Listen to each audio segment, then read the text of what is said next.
Mahkamah Konstitusi atau MK menggelar sidang putusan dismisal untuk perkara perselisihan hasil pemilihan umum Pilkada 2024 dan pengucapan putusan dismisal 310 perkara yang terregistrasi akan digelar selama 2 hari dan di hari kedua ini MK juga akan membacakan sebanyak 152 putusan. Langsung saja kita tergabung dengan produser lapangan CNN Indonesia Nabila Putri. Selamat siang Nabila. Bagaimana perkembangan sidang saat ini? Silakan dengan laporan Anda.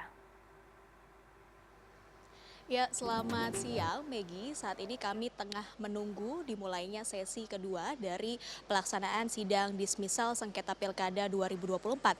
Untuk sesi kedua sendiri ini rencananya akan dimulai sekitar pukul 13.30 waktu Indonesia Barat, Megi. Sementara untuk sesi pertama tadi ini sudah dimulai sejak pukul 8 waktu Indonesia Barat dan selesai tadi sekitar pukul 11 waktu Indonesia Barat. Ada yang cukup menarik dari jalannya sesi pertama di sidang dismisal sengketa Pilkada 2024 hari ini, Megi, di mana dari 49 perkara yang kemudian dibacakan begitu oleh majelis hakim, ada 7 perkara yang lanjut ke tahapan berikutnya. Memang kalau kita bandingkan ya dari 7 ke 49 ini tentu jumlahnya lebih banyak yang tidak lanjut, tapi ini lebih banyak daripada hari sebelumnya, Megi, karena di hari sebelumnya dari 158 perkara yang kemudian dibacakan selama 1 hari penuh begitu ya, dibagi menjadi 3 sesi, ini hanya ada 20 perkara yang lanjut. Sementara untuk hari kedua ini di sesi pertama sudah ada 7 perkara yang lanjut ke tahapan berikutnya, yakni tahapan pemeriksaan saksi dan juga bukti.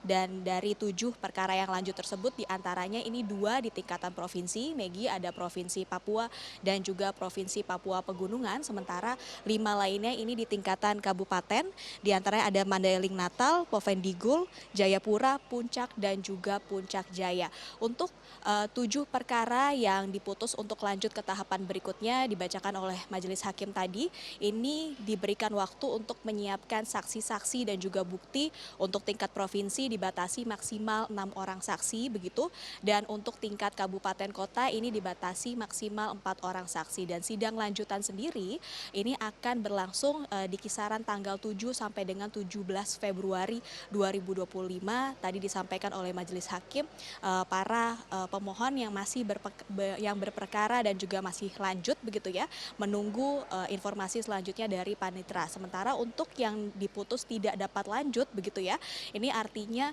gugatannya sudah tidak berlanjut dan daerah masing-masing tersebut KPU daerahnya bisa melanjutkan ke tahapan berikutnya, yakni tahapan penetapan calon kepala daerah terpilih masing-masing begitu. Kalau kita mengingat dari pernyataan Menteri Dalam Negeri Tito Karnavian beberapa waktu lalu, disebutkan untuk tahap pertama pelantikan calon kepala daerah ini rencananya akan dilangsungkan pada 20 Februari 2025 begitu ya.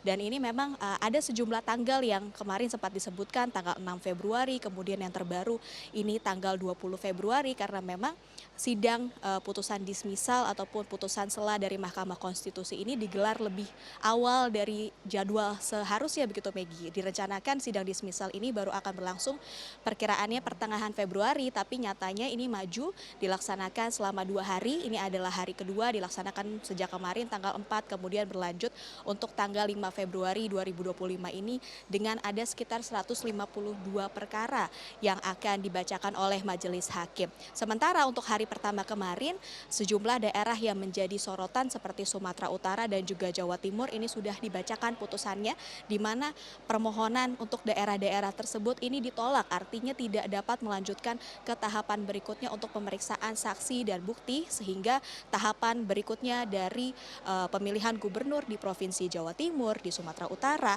ini dapat berlanjut ke penetapan calon kepala daerah terpilih. Dan untuk daerah-daerah lainnya seperti Jawa Tengah, Sulawesi Utara yang sebelumnya diketahui sudah menarik gugatan perkara di Mahkamah Konstitusi, ini juga sudah dikabulkan permohonan penarikan kembali begitu gugatan, artinya tidak dapat lagi mengajukan permohonan akuo ke Mahkamah Konstitusi dan akan segera dikembalikan berkas-berkas permohonannya. Sementara itu yang dapat kami sampaikan, kami masih menunggu dimulainya sesi kedua yang rencananya akan berlangsung pada pukul 13.30.